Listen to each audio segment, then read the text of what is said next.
Hey everybody, and welcome to our latest edition of Double Coverage. I'm Dustin Dopirak, Tennessee football beat writer. That's Mike Strange. He does pretty much everything. Here to preview Tennessee's game coming up with number 12 Georgia. Again, they're on the road. Again, they're playing a ranked team. In a lot of ways, this game is a little bit similar to the game they just played. They last played against Oklahoma before the bye week. Playing a good running game and also playing a team that can really get after the quarterback, causes a lot of turnovers and attacks with multiple fronts.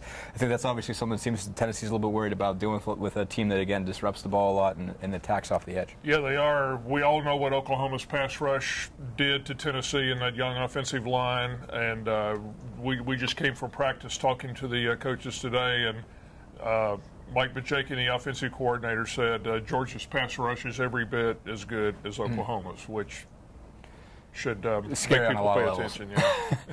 Yeah, you replace Eric. There's not necessarily, I guess, an Eric Striker, but there's a lot of guys who are capable of causing just as much disruption. Leonard Floyd, Raymond Wilson, Jordan Jenkins, a lot of guys that can get after the quarterback, and they've actually caused fewer turnovers than Tennessee has this year. But tip a lot of passes, caused a lot of interceptions, just generally caused a lot of havoc, and there's a defense that kind of Butch Jones kind of wants his defense to mold itself after.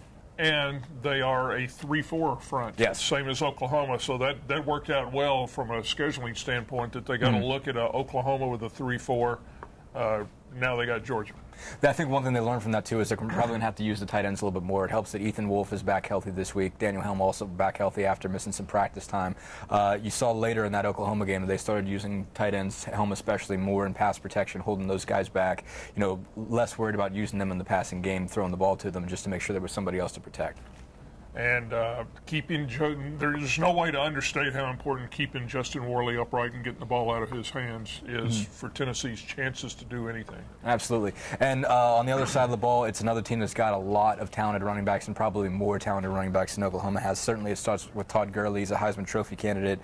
He only carried the ball 6 times against Troy before they just pulled him and gave him a rest, but he's already got 402 yards and 4 touchdowns, carrying it 9.8 times a game. Also got a bunch of other guys that managed to really break out in that game. Sony Michel, a freshman, Nick Chubb also a freshman, just a lot of talent there. And they do a lot, they run a lot of I formation, which used to be the industry standard. Now is a little bit different. It was something I think that coaches were talking about it today, as though it's almost like a funky offense, like they haven't necessarily seen it before. The kids haven't necessarily practiced against it. They've seen just so much spread offense. It's going to be a big adjustment for them as well.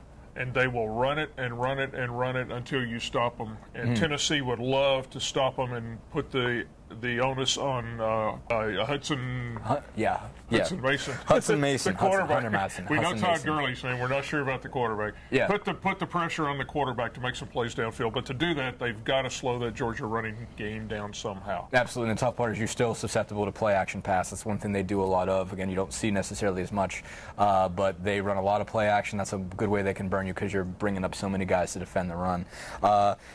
Tennessee also wants to get better on special teams. Hasn't necessarily been great so far. Punt, kickoff, anything. Mark Elder was not pleased with the kicking today. Not particularly pleased with Matt Darth's performance lately, and the return game hasn't been much better either. It's like it hasn't been terrible, but it hasn't been positive either. Right. Cam Sutton, the punt returner, has returned 1 punt in 3 games. Jake Carter returned the other punt. He's done a really good job catching the ball, which I think is a hard thing to do, catch the ball on a fair catch or whatever, but they just really need some yardage out of those return teams. Absolutely. They could use any kind of edge in this one, certainly. So that's it. Tennessee plays Georgia at noon on Saturday, game televised on ESPN. You're looking forward to seeing Sanford Stadium between the hedges and all that? Never been. Excited to see it. It's a great scene. Thanks, everybody.